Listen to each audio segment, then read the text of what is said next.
ଥାଏ ସେ କୋଇନୁରିଟା ତାକୁ ବି ଫେରାଇବାର ବ୍ୟବସ୍ଥା ହଉ।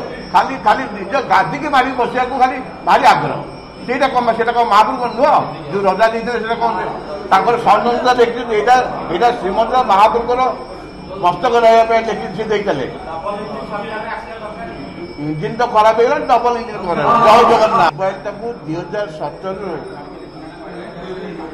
ଆପଣଙ୍କ ଗଣମାଧ୍ୟମରେ ବାରମ୍ବାର କୁହାହେଲାଣି ଯେ ସମ୍ପୂର୍ଣ୍ଣ ମନ୍ଦିରଟାକୁ ଟେରରିଷ୍ଟଙ୍କ ନଜରରେ ଅଛି, ସୁରକ୍ଷା ଦୃଷ୍ଟିରୁ ସମ୍ପୂର୍ଣ୍ଣ ନିଷେଧ କରିବା ପାଇଁ ଯାହା ଆଜି ଦେଖାଗଲା।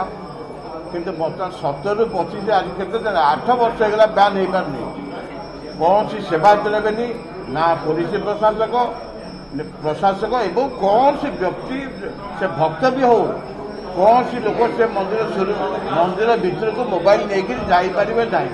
ତା ଦେହରେ ଅପସନ୍ ଦିଆହେଲା ଯେ ଆପଣ ଲ୍ୟାଣ୍ଡଲାଇନ୍ ସମସ୍ତ ସେବାୟତକୁ ଆଲାଉ କରିଦିଆଯାଉ। ତା ବି କୁହାହେଲା ଯଦି ଆଜି ମୋବାଇଲ ଯଦି ରାଜ୍ୟ ଫାଟିବ କି ଭଲ ମନ୍ଦ ହେବ, ସେଥିପାଇଁ ମୁଖ୍ୟ ପ୍ରଶାସକ ଧରିକି ସରକାର ବି ଦାୟୀ ରହିବେ। କାହିଁକିନା ମୋବାଇଲ ମନା କରାଯାଇଛି। ଆଜି ଟେରରିଷ୍ଟଙ୍କ ନଜରରେ ଶ୍ରୀମନ୍ଦିରର ଟାର୍ଗେଟରେ ଅଛି।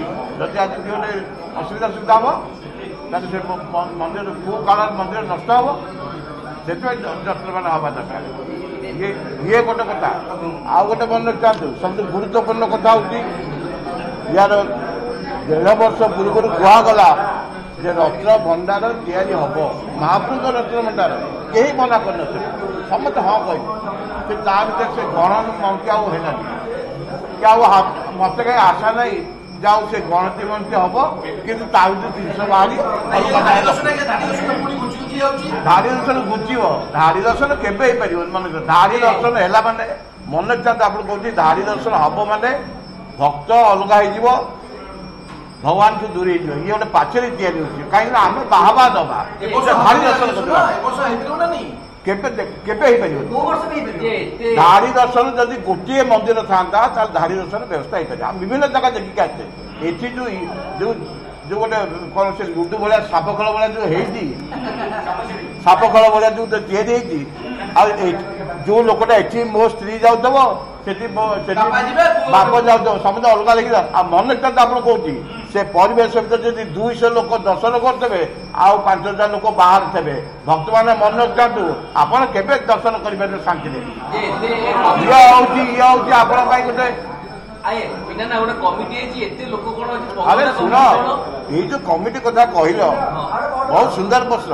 କମିଟିରେ ଯୋଉମାନେ ମ୍ୟାନେଜିଂ କମିଟିରେ ଥିଲେ ସେମାନେ ବିଭିନ୍ନ କମିଟିରେ ରହୁଥିଲେ। ଲୋକଙ୍କର 5 ଜଣ 3 ଜଣ। ଆରେ ଶୁଣ, ମୋ ଥଇଥାନ କେନ୍ଦ୍ର ହଉଛି ଏଠି ରାଜନୀତି ବସିଗଲା। ରାଜନୀତି ବସି ଗୋଟେ ଜାଗାରେ 30ଟା ଲୋକଙ୍କୁ ଦିଆଗଲା। ତାହେଲେ କାମ କଣ ହବ ସେ କଥା ଆପଣ ମାନେ ବିଚାର କରନ୍ତୁ।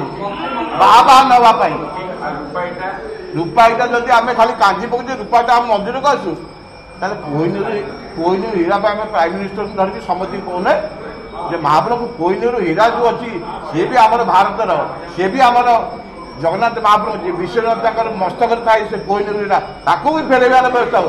ଖାଲି ଖାଲି ନିଜ ଗାଦିକି ମାରି ବସିବାକୁ ଖାଲି ଭାରି ଆଗ୍ରହ। ସେଇଟା କଣ ମହାପ୍ରଭୁ ନୁହଁ? ଯୋଉ ରଜା ଦେଇଥିଲେ ସେଇଟା କଣ ତାଙ୍କର ସ୍ୱର୍ଣ୍ଣତା ଦେଖିଛନ୍ତି? ଏଇଟା ଶ୍ରୀମନ୍ଦିର ମହାପ୍ରଭୁଙ୍କର ମସ୍ତକ ରହିବା ପାଇଁ ଦେଖି ସେ ଦେଇଥିଲେ। ଇଞ୍ଜିନ ତ ଖରାପ ହେଇଗଲାଣି, ଡବଲ ଇଞ୍ଜିନ ଖରାପ।